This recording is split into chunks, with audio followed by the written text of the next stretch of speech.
Most sales reps make all three of these mistakes within the first 5 minutes of a sales call. And because buyers are reluctant to take a sales call to begin with, this means most reps start a sales call from a significant disadvantage. I'm going to unpack these common mistakes and provide tangible action items you can implement to avoid them going forward.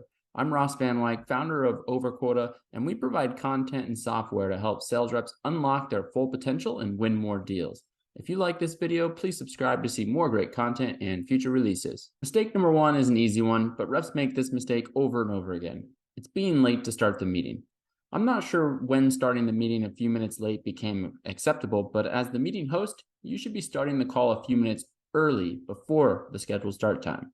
You don't want to start the relationship by wasting someone's time, and even if just for a few minutes. Avoiding this mistake starts with basic time management, but here are two quick tactics. First, have your calendar send you reminder notifications for scheduled calls. You can even set it up to send multiple notifications, for example, one at 15, 10, and 5 minutes before. Second, make it a habit to end calls 3 to 4 minutes early. If you regularly have back-to-back calls, this will give you time to start your next call on time. Also, prospects love ending calls just a few minutes early so that they also have a few minutes before their next call. Mistake number two, we're all aware of, but most of us still do it, and that's starting with a low-value conversation about the weather. Realistically, unless there's a hurricane or some other extreme weather condition impacting a person's life, nobody is actually interested in what the weather's doing. Don't waste your limited and precious time talking about the weather. Avoid this mistake by conducting pre-call research to show up to the call with something interesting to offer about their industry, their company, or their professional career. Choose a talking point that points to the conversation at hand. For example, OverQuota helps sales teams automate low-value work and drive better performance. So if I were to show up to a discovery call, I'd likely go to LinkedIn, do some research on the company to find that they've increased their rep headcount. Then I would comment on the recent growth of their sales team.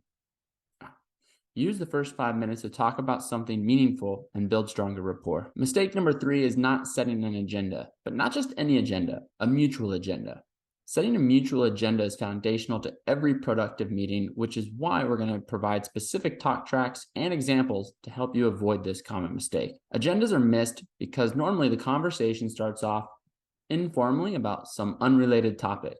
Then, when it comes time to transition, an agenda feels like a forced formality. That's why you need to have a transition statement from the rapport building about their industry, company, or role into your agenda. This is such a critical step in setting up a successful sales call, so let's see an example. Here's an example on how to set a mutual agenda. Let's start with the transition statement from talking about someone's career to setting an agenda. It might sound something like this. I could talk all day about career development. It's an exciting topic, but because we're paid the big bucks, I suppose we should jump in.